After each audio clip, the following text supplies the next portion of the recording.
ಬನ್ನಿ ಈಗ ನೋಡೋಣ ಈ ದಿನದ ರಾಶಿ ಫಲಗಳನ್ನ. ಮೊದಲಿಗೆ ಮೇಷರಾಶಿ. ಗಣ್ಯ ವ್ಯಕ್ತಿಗಳ ಭೇಟಿ, ಉದ್ಯೋಗದಲ್ಲಿ ಬಡ್ತಿ, ಸಂಸಾರದಲ್ಲಿ ಸಹನೆ ಅಗತ್ಯ. ವೃಷಭ ರಾಶಿ.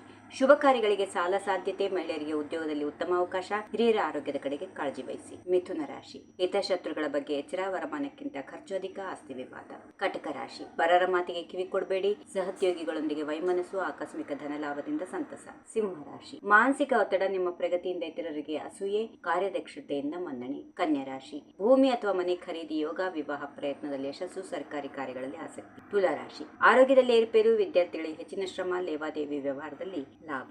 ವೃಶ್ಚಿಕ ರಾಶಿ. ತಾಂತ್ರಿಕ ಕ್ಷೇತ್ರದವರಿಗೆ ಶುಭ, ಉನ್ನತ ವ್ಯಾಸಂಗದಲ್ಲಿ ಆಸಕ್ತಿ, ಸ್ವಂತ ಉದ್ಯಮದಲ್ಲಿ ನಷ್ಟ. ಧನುಸ್ ರಾಶಿ. ದೂರ ಪ್ರಯಾಣದಿಂದ ನೆಮ್ಮದಿ, ವ್ಯವಹಾರದಲ್ಲಿ ಅನಿರೀಕ್ಷಿತ ನಷ್ಟ, ದಂಪತಿಗಳ ಮಧ್ಯೆ ಸಾಮರಸ್ಯ. ಮಕರ ರಾಶಿ. ಮಕ್ಕಳಿಂದ ಶುಭ ವಾರ್ತೆ, ಯೋಚಿಸಿ ನಿರ್ಧಾರಗಳನ್ನು ತೆಗೆದುಕೊಳ್ಳಿ, ವ್ಯರ್ಥ ಕಾಲಹರಣ. ಕುಂಭರಾಶಿ. ದುಡುಕು ಮಾತಿನಿಂದ ತೊಂದರೆ, ಸಂತಾನಾಕಾಂಕ್ಷೆಗಳಿಗೆ ಶುಭ, ಹಣ ಹೂಡಿಕೆಯಲ್ಲಿ ಲಾಭ. ಕೊನೆಯದಾಗಿ ಮೀನರಾಶಿ. ದಿನಸಿ ವ್ಯಾಪಾರಸ್ಥರಿಗೆ ಶುಭ, ಅನಾರೋಗ್ಯ ಸಮಸ್ಯೆಗಳು, ಆಪ್ತರಿಂದ ಸಹಾಯದ ಸಾಧ್ಯತೆ. ಹೀಗಿವೆ ಈ ದಿನದ ರಾಶಿ ಫಲಗಳು. ಸರ್ವರಿಗೆ ಶುಭವಾಗಲಿ. ಶುಭ ದಿನ. ನಮಸ್ಕಾರ. If you like this video, ಬೇಗ ಲೈಕ್ ಮಾಡಿ, ಕಾಮೆಂಟ್ ಮಾಡಿ, ಶೇರ್ ಮಾಡಿ ಹಾಗೂ ಯೋಯೋ ಟಿವಿ ಕನ್ನಡವನ್ನು ಸಬ್ಸ್ಕ್ರೈಬ್ ಮಾಡಿ.